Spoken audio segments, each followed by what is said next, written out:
Bonjour à toutes, bonjour à tous. Merci de venir ce matin écouter ce premier webinaire. C'est le premier d'une série de 4 webinaires que nous allons consacrer aux outils de MyFides.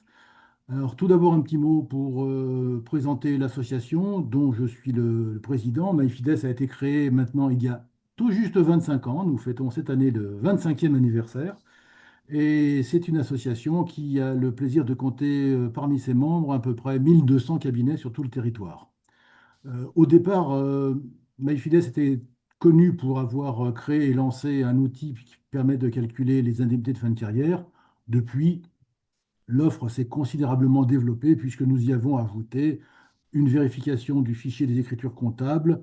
Évidemment, tout de suite derrière, nous sommes partis sur l'examen de conformité fiscale, stratégie de rémunération sur lequel nous allons avoir notre petit webinaire ce matin, un audit social sur lequel je reviendrai tout à l'heure, et puis le dernier né qui est Bazooka. J'en profite d'ailleurs pour vous dire que dès demain, 12 mars, le webinaire sera consacré à Social 360. Alors que le 5 mai, le webinaire traitera de l'examen de conformité fiscale, qui n'a pas le succès que ça devrait avoir au sein de nos cabinets. J'espère vous en convaincre d'ici là. Et puis le 2 juin, comme un feu d'artifice, on vous présentera les dernières nouveautés liées à Bazooka et tout ce que l'on peut obtenir grâce à l'intelligence artificielle. Alors aujourd'hui, nous allons vous présenter stratégie de rémunération. Quand je dis nous, c'est plutôt Fabien Vocci qui va vous parler de cet outil qu'il a lui-même intégralement développé sur Excel. Deux mots pour vous dire dans quel esprit nous avons déjà établi cet outil qui existe maintenant depuis près de 5 ou 6 ans, même peut-être un peu plus. C'est simplement pour pouvoir permettre dans les cabinets, que ce soit aux collaborateurs, aux chefs de mission ou à l'expert comptable, de décider vite comment affecter un boni en fin d'exercice lorsque le résultat s'avère bénéficiaire, pour savoir si le résultat doit être appréhendé plutôt en dividende ou plutôt en rémunération. C'est un éternel débat. Alors évidemment, ce logiciel permet de le faire vraiment en quelques clics. Vous allez voir, Fabien va vous le démontrer, grâce évidemment à la souplesse et à la rapidité du tableur Excel. Un, un- un- un dernier mot quand même pour vous dire que, évidemment, on va se placer dans les cas les plus fréquents et que nous sommes partis de situations simples où le dirigeant a 100% du capital, parce que c'est une des rares façons d'optimiser vraiment le calcul et la différence entre stratégie de rémunération et dividende. Lorsqu'on a 100% du capital, c'est évidemment plus facile à calculer le partage, ça tombe sous le sens. Euh, eh bien, écoutez, place maintenant peut-être à la démonstration et je vais pour ça repasser la parole à Fabien. Merci Serge, bonjour à toutes et à tous. L'idée, effectivement, c'est que je vais vous faire en live la démonstration de l'outil. Je vais partager l'écran et je vais vous montrer en fait comment prendre en main cet outil. Alors,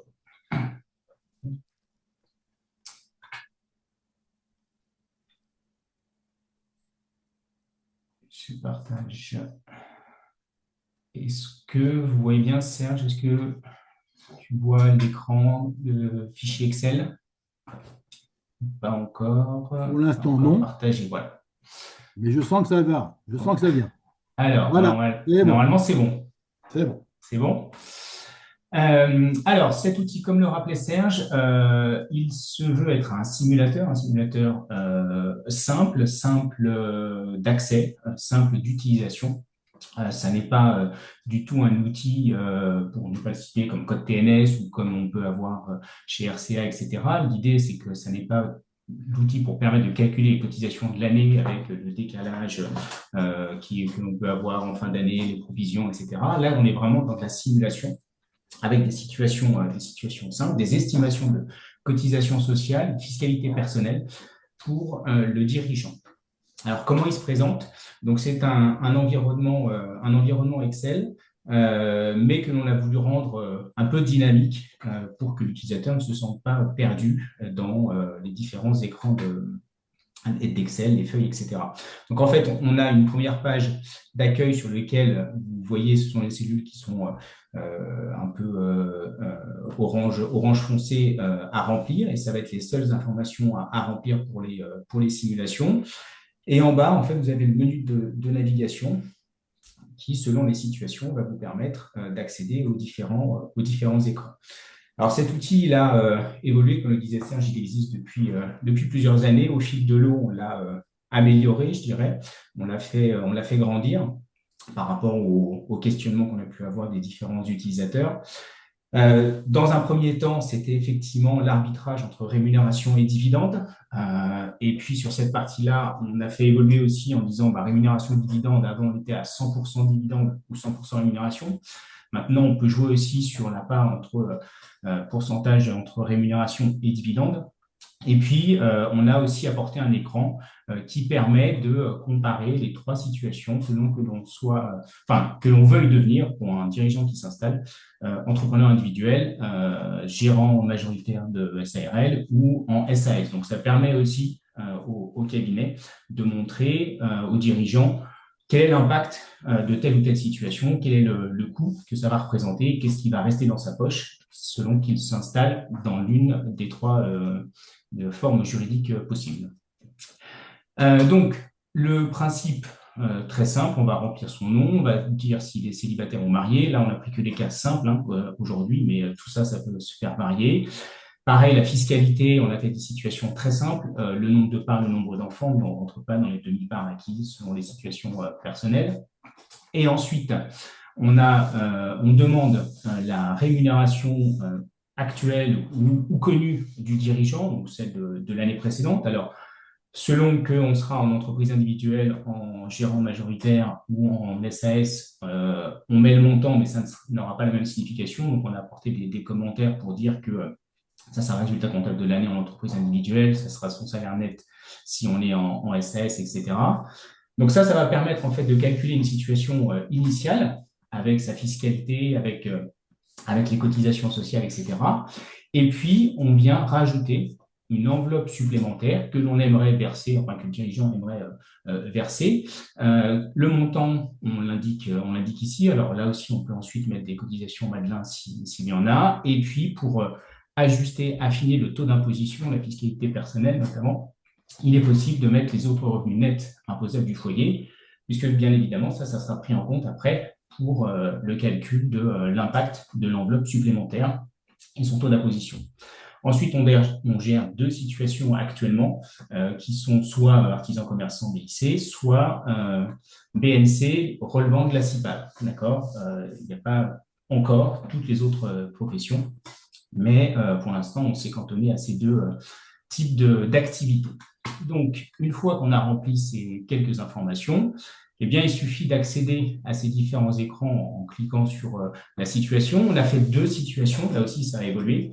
Un coût constant pour l'entreprise, c'est-à-dire que les 25 000 euros que j'ai mis là, eh ben, ça sera un coût constant pour l'entreprise, donc en fonction des cotisations sociales, de ce qu'il y aura à payer, du dividende, de l'impôt société nécessaire qui aura été calculé sur les dividendes versés, etc. Ça sera un coût constant pour l'entreprise.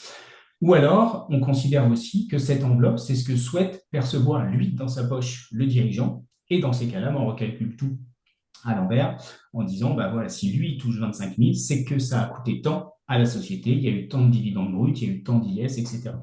Donc, vous avez les deux situations à chaque fois possibles. Et le détail des calculs, on verra juste après, c'est si vous voulez aller un peu plus loin, parce que on sait bien que les experts comptables aiment bien quand même pouvoir toucher les chiffres et les détails des calculs. Donc, ça permet en fait de comprendre le détail des calculs en cotisation sociale et en fiscalité personnelle qui permettent d'arriver au résultat qu'on vous présente. Alors, première situation que j'ai prise ici. On va prendre le coût constant pour l'entreprise.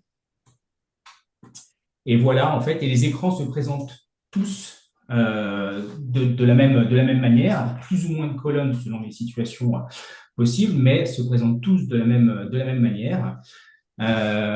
Tout d'abord, vous avez un rappel de ce à quoi va servir la feuille sur laquelle vous êtes.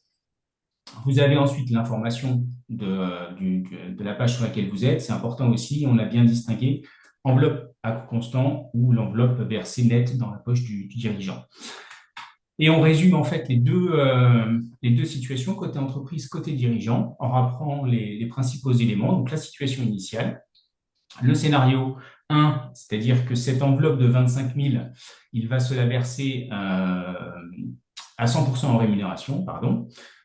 Donc ça va se répartir entre du net et des cotisations obligatoires. Ensuite, on a les 100% dividendes avec plusieurs situations possibles. Là aussi, on n'a pas voulu on a essayé d'englober les différentes situations possibles par rapport, donc, est-ce que ces dividendes sont soumis au barème progressif et à cotisation sociale? Est-ce qu'ils sont soumis à la flat tax aux cotisations sociales? Et inversement, barème PLS ou flat tax et PLS.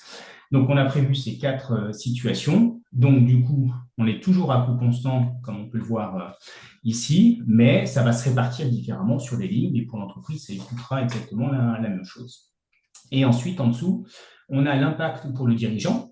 Alors, selon la situation, il percevra des rémunérations en plus ou des dividendes en plus, mais il aura de l'imposition supplémentaire sur cette part d'enveloppe qu'il se sera versée, et il y aura de la flat tax ou des prélèvements sociaux selon les situations.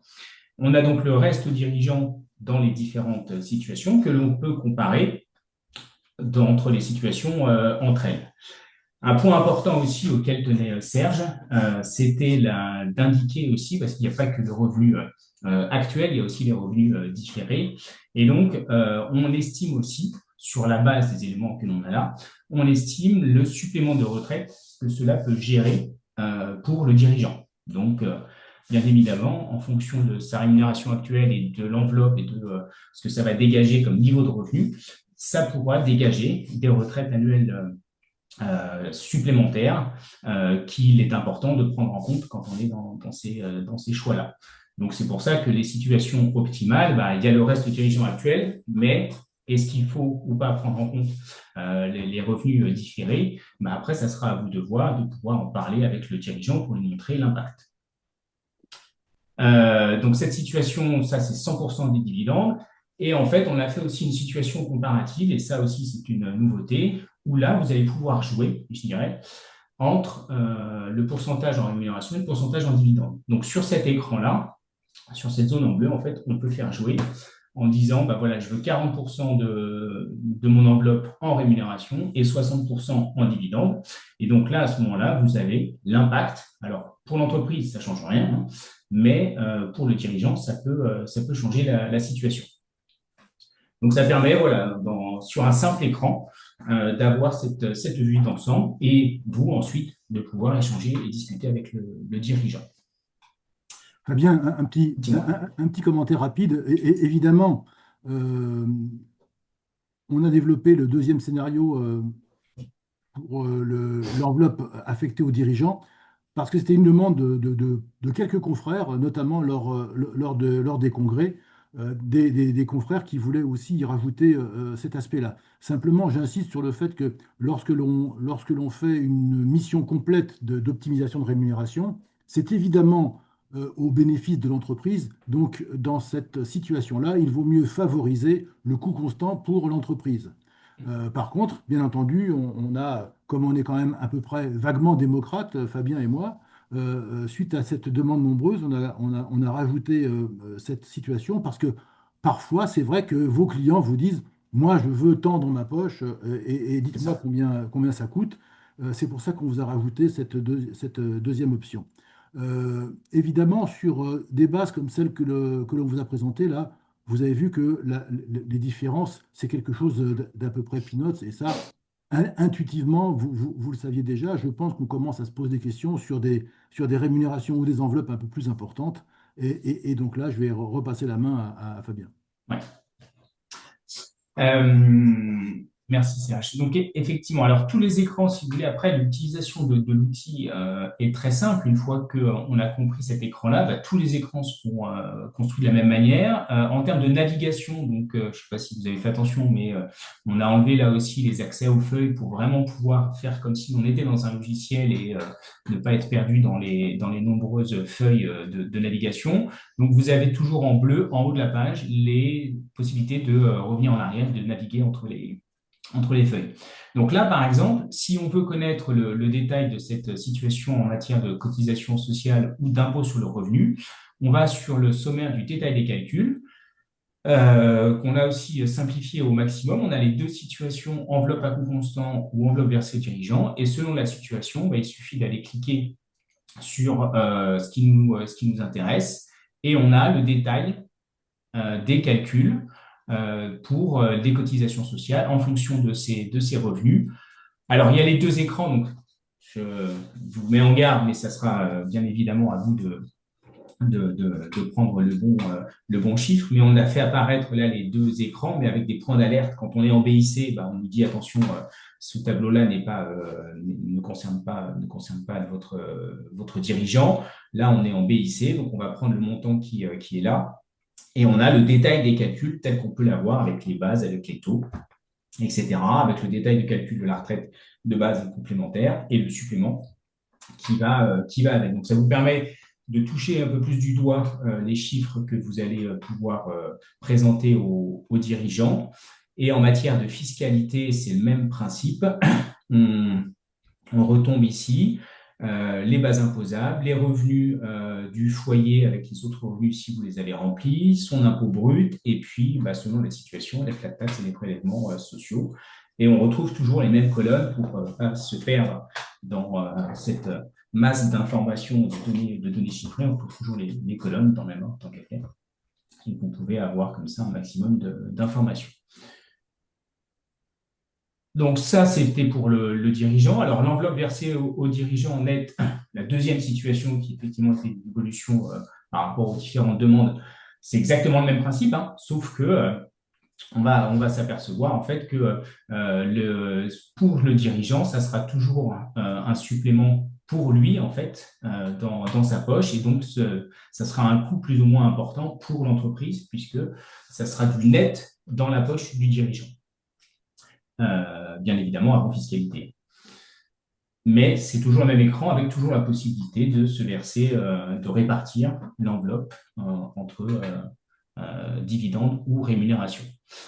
Pareil pour le détail des calculs. Donc là, on irait sur la situation ici. Le dirigeant salarié, pardon. Bah, c'est le même principe. C'est effectivement juste, je voulais vous montrer le détail des calculs. Voilà, le calcul des cotisations, il est fait différemment pour les dirigeants salariés. On va plus parler de salaire brut, salaire net et des cotisations sociales et des cotisations patronales. Mais sinon, ça reste là encore la même philosophie, la même approche avec en comparaison les différentes situations possibles. Et puis, ce qu'on a appelé l'aide au choix de la structure. Alors, qu'est-ce qu'on fait ici, effectivement, pour l'entrepreneur individuel? L'entrepreneur individuel, en fait, sa situation, entre guillemets, elle est simple. On va avoir la situation initiale et on va avoir la situation 100% rémunération. Donc, on la met directement ici. Où là, en fait, on a la situation initiale selon que l'on est entreprise, article 62 ou dirigeant SAS. Et ensuite, la deuxième partie ici, où on va comparer si cette enveloppe elle est versée à 100%, si elle est versée en 100% de dividende. Alors là, pour le coup, on n'a pas géré, puisque si on est dans des estimations au moment de l'installation, on n'en est pas encore à jouer sur les cotes-parts de rémunération de dividendes. Donc, on a fait 100% dividende ou 100% rémunération. Et ça permet comme ça de comparer l'impact de chacune des situations en fonction des niveaux de rémunération. Donc là, j'avais pris un montant de 50 000. Si je monte jusqu'à 150 000,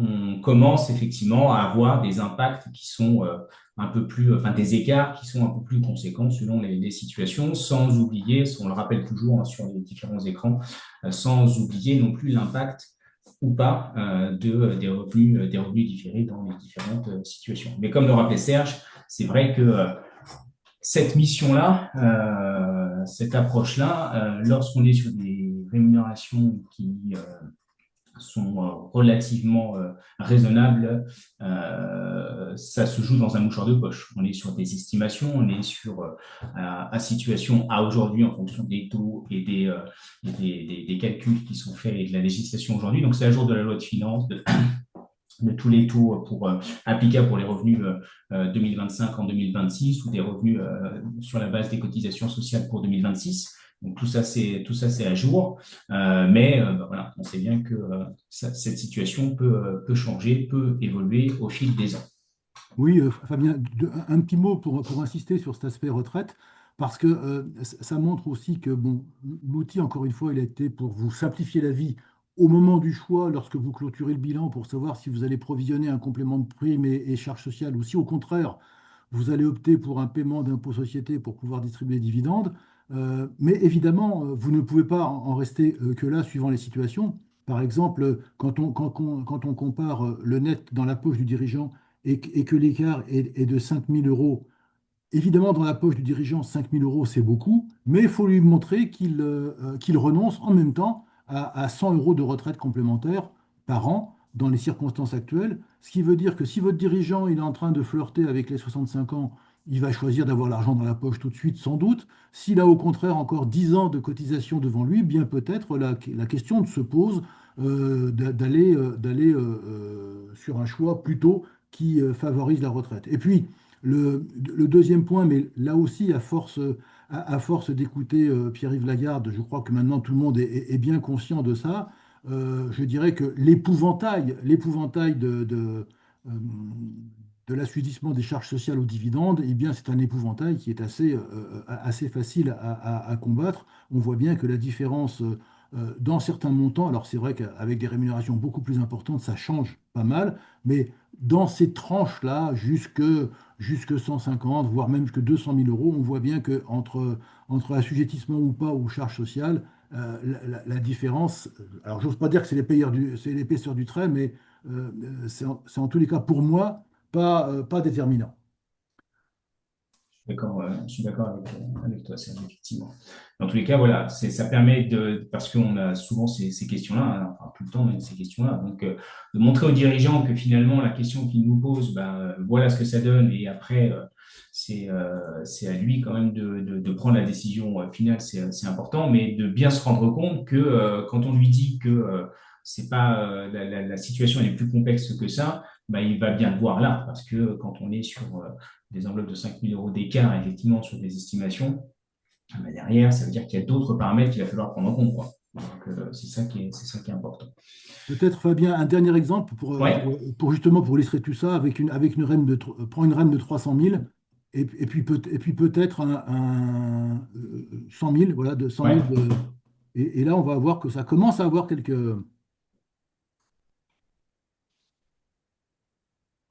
Donc là, effectivement, on commence à avoir un peu plus. Alors, au niveau de la retraite, bah là, on est tellement au-delà des plafonds qu'il n'y a plus d'impact sur les revenus différés. Donc, après, ça commence effectivement à avoir un impact significatif. Là, c'est le supplément. Hein, c'est pas la rémunération compte tenu de toutes les données qu'on a inscrites. C'est le supplément de la rémunération. Voilà comment ça se répartit. Encore une fois, moi, ce que je voudrais insister là-dessus, c'est que il faut vous mettre en situation. Fabien a conçu l'outil exactement pour ça. Vous êtes en train de terminer votre bilan avant peut-être d'aller le présenter soit à votre client, soit à l'expert comptable, soit à votre chef de mission. Vous ouvrez l'Excel et en mettant deux hypothèses, vous avez une première réponse très très approchée du renseignement que vous demandiez. Et c'est bien pour ça que ça a été conçu. Il faudrait peut-être, parce que je vois que l'heure avance, Fabien, juste Ouais. terminer sur la comparaison. euh, Pardon. la comparaison pour montrer que là aussi, on a voulu faire un exercice de démocratie et répondre à une demande. Oui, ça, je l'avais montré, hein, mais C'est effectivement celui-ci, ce tableau-là, où on a les comparaisons à coût constant, là encore, où on a les entreprises individuelles, l'article 62, ou SAS, et bien évidemment tout ce qui est dividende, on n'a pas d'entrepreneur individuel. Alors pourquoi ça vous sert dans notre esprit, encore une fois, c'est avec l'expérience que vous prendrez au fur et à mesure de l'utilisation que vous en verrez peut-être d'autres utilisations. Mais là, il s'agirait plutôt d'un nouveau client, en tous les cas un client qui arrive au cabinet et qui se demande quelle forme sociale choisir. Et ce tableau vous permet de l'aiguiller, en tous les cas sur le plan de la rémunération. Évidemment, on n'aborde pas les sujets juridiques, le pouvoir, comment dirais-je, les droits de vote et tout ça, évidemment. Mais au moins, ça vous permet de voir et de lui montrer que le choix qu'il va faire de sa structure sociale, individuelle, sociétaire, SAS, enfin bref, l'impact que ça peut avoir et pour l'entreprise et pour lui-même sur le plan du coût de la rémunération. Tu veux rajouter un mot, Fabien? Bah écoute, non, je pense que, alors, je sais pas s'il y a des questions qui ont été posées. Là, moi, j'en vois pas. J'ai ouvert le. Ouais. Ouais, voilà. Euh, Alors peut-être encore une fois, je m'aperçois que je n'ai pas parlé des modèles de l'offre de MyFides. MyFides, Mhm. encore une fois, est une association hein, et qui est ouverte aux experts comptables. Et donc, elle a deux sortes d'adhésion ou d'abonnement. Une adhésion dite de base qui coûte 300 euros hors taxe par an, hein, c'est par année et par cabinet. Et pour ces 300 euros, on a les trois outils, je dirais, d'origine de l'association que sont les indemnités de fin de carrière, la vérification du fichier des écritures comptables et stratégie de rémunération que l'on vient de vous présenter. Et l'offre plus développée, la gamme complète, elle est offerte aux adhérents qui payent 800 euros toujours par an et par cabinet, auquel cas vous avez en supplément de ces trois outils l'examen de conformité fiscale, la mission de A à Z, l'audit social 360, pour lequel j'espère vous avoir demain au webinaire que je co-anime avec Nicolas Galisso, je crois, à 17 heures. Et puis évidemment Bazooka, qui vous permet d'avoir des commentaires et des détections de mission à proposer à l'ensemble de vos clients. Alors, je vois, Serge, deux questions. Catherine qui demande comment est pris en compte l'assujettissement en cotisation sociale lors du dépassement de 10% du capital. Alors, on a fait le choix, c'est vrai que je l'ai pas rappelé, mais c'était historique. On avait fait le choix de ne pas s'embêter, je dirais, là-dessus. On a fait 100% soumis à cotisation, point. Parce qu'en fait, on s'est dit que après, là encore, on était sur des estimations et que ça allait se jouer dans un mouchoir de poche quand on est sur un capital social, là aussi, non significatif en tant que tel. Quand on est sur la règle des 10% au-dessus, finalement, on a pris 100% imposé, enfin 5% soumis. Les calculs ensuite, il y a David qui nous demande si les calculs sont à l'IS 25%. Oui, ça a été fait. Oui, c'est ce qui a été fait. Oui, c'est bon, ça c'est bon. Ça, enfin, on a fait cette règle-là, simpliste, et puis voilà, c'est toutes les questions que j'ai, c'est tout ce que j'ai comme question. A Ok, bah priori. écoutez, en tous les cas, Ah, et, alors, pardon, une nouvelle question qui arrive, Isabelle. Les calculs des cotisations est à jour de la réforme? Oui, tout à fait. Tout est à jour à aujourd'hui. oui, à aujourd'hui, il vaut mieux préciser parce que visiblement, l'administration fiscale et sociale n'a pas dit son dernier mot sur ce problème des rémunérations et on n'est pas à l'abri de surprises durant cette année qui s'écoule. Mais enfin, comme on dit, à chaque jour suffit sa peine. Et dernière question, et après on s'en arrêtera là, puisque on arrive vraiment à la fin. Agathe qui dit, alors comme ça c'est une question Serge, et je vous invite éventuellement à nous recontacter, Agathe. L'abonnement de base inclut Strat REM, avez-vous des soucis car ce n'est pas le cas? Alors Serge, dans l'abonnement de base. Ah oui, oui, bah là, surtout que apparemment Agathe qui pose la question dit qu'elle a accès à Bazooka, donc ça veut dire qu'elle a en plus l'offre développée, non, mais dans l'abonnement de Ah, base. alors peut-être, alors peut-être la question, c'est peut-être une signification. En fait, là, l'outil, comme on était en train de le remettre à jour, peut-être que il n'était pas en téléchargement sur le site pour pas que vous téléchargiez entre guillemets le mauvais fichier, puisque c'est un fichier Excel à télécharger, hein. dans lequel ça va être propre à votre cabinet. Alors, je ne sais pas si vous, j'en ai pas parlé, mais sur chacune des feuilles, il y a le nom de votre cabinet qui va apparaître à la place de The Cabinet ici. Et effectivement, peut-être qu'il n'était pas en téléchargement. Il sera mis aujourd'hui ou demain en téléchargement sur le site, cette version-là, puisque c'est la plus à jour. Et comme on est sur une version téléchargeable, dès lors que vous téléchargez et que c'est pas les bons taux ou autre, bah, finalement, vous travaillez sur une mauvaise version. Donc, on a souhaité vraiment attendre la présentation là pour pouvoir le remettre à jour. C'est peut-être ça. Si jamais il y a quoi que ce soit, égal, vous prenez contact avec l'association et on vous répondra en direct. Et normalement, c'est bon. Voilà pour moi. Il est 9 heures, on a tenu nos Voilà. Bah, écoutez, engagements. merci beaucoup à tous, en particulier à Fabien, évidemment, hein, qui s'est tapé tout le boulot depuis ces dernières semaines. J'espère vous revoir demain et à l'occasion de nos prochains webinaires. Et puis d'ici là, bon courage et bonne saison fiscale. À bientôt. Merci à tous, à bientôt, au revoir.